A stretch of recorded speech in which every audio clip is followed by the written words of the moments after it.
Assalamualaikum warahmatullahi wabarakatuh. Payment gateway ini adalah perkhidmatan yang membenarkan kita menerima bayaran online secara automatik dalam mudir tanpa kita perlu rekodkan setiap bayaran secara manual. Tapi pembayaran payment gateway ini boleh mengalami kegagalan. Jadi dalam video ini saya nak cuba terangkan macam mana payment gateway itu berfungsi dan kenapa boleh berlaku kegagalan pembayaran. Perkhidmatan payment gateway ini melibatkan tiga pihak. Pertama adalah mudir, kemudian kita ada pembekal servis payment gateway, contohnya ToyPay, kemudian kita ada bank. Okay? Jadi katalah kita ada pelanggan bernama Haris, dia terima invoice melalui mudir, dia buka kat mudir, lepas tu dia klik pay now. Okay, jadi bila dia klik pay now, dia akan dibawa ke sistem ToyPay. Okay, jadi ToyPay akan rekodkan pembayaran dia dan dia akan bawa Haris ke sistem bank. Jadi di sinilah yang Haris akan login ke sistem bank dan mengesahkan pembayaran tersebut lah. Jadi bila dia dah selesai, sistem bank akan menghantar Haris ke ToyPay semula. ToyPay akan terima, dia akan tengok berjaya atau tak berjaya dan dia akan rekodkan pembayaran daripada bank. Jadi lepas tu ToyPay akan hantar Haris ke sistem mudir semula dan sistem mudir akan rekodkanlah pembayaran tersebut sama ada berjaya ataupun tidak dan sistem mudir akan keluarkan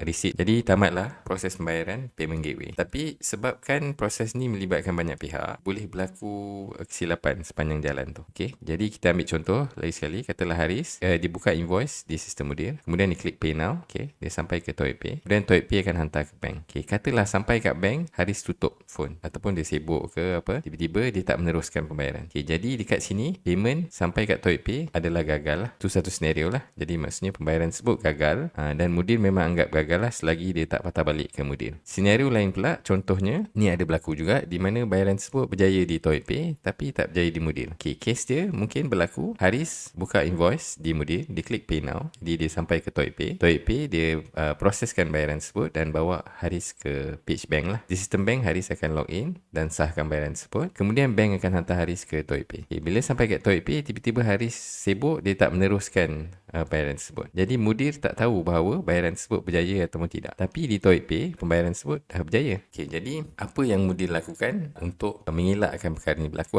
Setiap jam mudir akan semak dengan ToyPay. Okay, semua pembayaran gagal, mudir akan tanya ToyPay, bayaran ni berjaya ke tak? Kalau berjaya, dia akan update bayaran tersebut dan dia akan hantar resit kepada pelajar. Ada kalanya status pembayaran tersebut di ToyPay lambat dikemas kini. Jadi dalam masa sejam tu mudir tanya, ToyPay cakap masih gagal. Jadi mudir tak update lah status pembayaran tersebut sebagai berjaya. Tapi katalah sistem ToyPay di-update payment tersebut kemudian. Jadi mudir sebab dia dah semak sebelum ni, dia dah tak semak lagi sekali lah. Untuk mengelakkan beban kepada sistem ToyPay ni sampai nanti dia boleh block sistem mudir sebab asyik tanya je pasal payment tersebut. Jadi apa yang kita boleh buat sebagai pengguna? Apa yang kita boleh buat? Okay, jadi saya ambil contoh seorang Haris ni. So katalah dia sampai kat page ni, kemudian dia klik pay now. Bila dia klik pay now, dia akan sampai ke sistem ToyPay lah. Ini sistem untuk testing, bukan bayaran betul. Jadi kita cuba simulate pembayaran yang tidak berjaya lah. Kita klik proceed. Okay, jadi pembayaran dia gagal. Pembayaran ni dalam masa sejam, mudir akan semak dengan ToyPay. Berjaya ke tak bayaran? Katalah kita jumpa bayaran macam ni, lepas tu kita nak semak. Berjaya ke tak berjaya ni? Jadi langkah pertama yang kita boleh buat adalah kita tengok bila pada receipt. Okay, contohlah kita pergi dekat